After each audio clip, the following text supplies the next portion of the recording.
আসসালামু আলাইকুম প্রিয় ভিউয়ার্স, আশা করি সবাই ভালো আছেন এবং সুস্থ আছেন। N.Y.C কুক হাউসের পক্ষ থেকে আপনাদেরকে জানাচ্ছি অভিনন্দন এবং শুভেচ্ছা। N.Y.C কুক হাউস সবসময় চেষ্টা করে আপনাদের খুব সহজ এবং মজার কিছু রেসিপি উপহার দেওয়ার জন্য। তেমনি একটি রেসিপি নিয়ে আজকে আপনাদের সাথে শেয়ার করব। রেসিপিটা খুবই মজার এবং খুব ঝটপট সময় অল্প সময়ের ভিতরে বিকেলের নাস্তা হিসাবে তৈরি করে নিতে পারেন। আমাদের আজকে রেসিপিটা তৈরি করব আমরা পাকা কলা দিয়ে। এই কলাটাকে পাকা কলা সাধারণত আমরা দেখা যায় বেশি পেকে গেলে কলাটাকে খেতে পছন্দ করি না, তাই কলাটা ফেলে না দিয়ে আমরা এটাকে দিয়ে বিকালের নাস্তা হিসেবে তৈরি করে নিব ঝটপট একটা মজার পিঠা।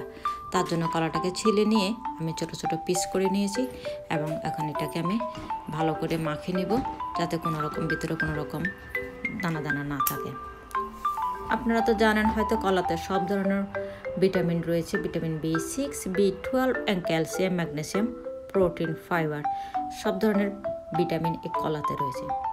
এই কলাটাকে মেখে নিয়ে এবং সবচেয়ে বড় কথা, আমি এই পিঠাটা তৈরি করতে কোনো রকম এক্সট্রা চিনি ব্যবহার করব না, কলার মিষ্টিতে পিঠাটা তৈরি হয়ে যাবে। আমি তার জন্য নিয়েছি 1 কাপ পরিমাণ কোরানো নারিকেল। পুরনো কোরানো নারিকেলটা আমি পুরোটা দিয়ে দিয়েছি। আর এতে দেখা এখন আমি 1 কাপ পরিমাণ ময়দা নিয়েছি। ময়দাটা আমি পুরোটা দিব না, আমি 1/4 কাপ দিয়ে এটাকে মেখে নেব এবং দিয়ে দিব পরিমাণ মতো একটু লবণটা দিয়ে ভালো করে এটার সঙ্গে মিক্স করে নেব। বন্ধুরা, যারা ভিডিওটা প্রথম দেখছেন তাদেরকে অনুরোধ করব, আমার ভিডিওটা যদি ভালো লেগে থাকে আপনার চ্যানেলটাকে অবশ্যই সাবস্ক্রাইব করবেন এবং সাথে বেল আইকনে ক্লিক করে যাতে পরবর্তী নতুন কোনো ভিডিও আপলোড হলে আপনি সবার আগে জানতে পারেন।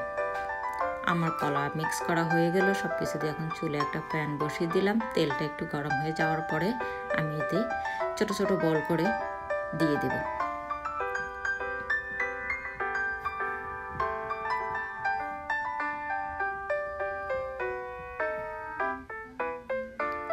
আমার সবগুলো দিয়ে দেওয়া শেষ। এখন আমি এটা নিচের অংশটা একটু উল্টিয়ে দিব যেন চুলার হিটটা, মনে রাখবেন চুলার হিটটা মিডিয়াম হিটে রাখবো যেন ভিতরটা ভালো করে হয়ে যায়। একটা একটা করে সব তুলে দেওয়ার পরে আমি এটাকে আর 2 মিনিটের মতো রেখে আমার কলা পিঠা রেডি হয়ে গেলে এখন আমি একটা বাক্সে কিচেন টাওয়াল নিয়ে একটা কিচেন টিস্যু দিয়ে দিব যাতে অতিরিক্ত তেলটা চুষে নেওয়া হয়। আমি এক এক করে সবগুলো তুলে নেব। আবারও আপনাদের কাছে অনুরোধ করব, যারা ভিডিওটা দেখছেন যদি ভালো লেগে থাকে তাহলে চ্যানেলটাকে সাবস্ক্রাইব করে লাইক কমেন্ট করে আমার সাথেই থাকবেন।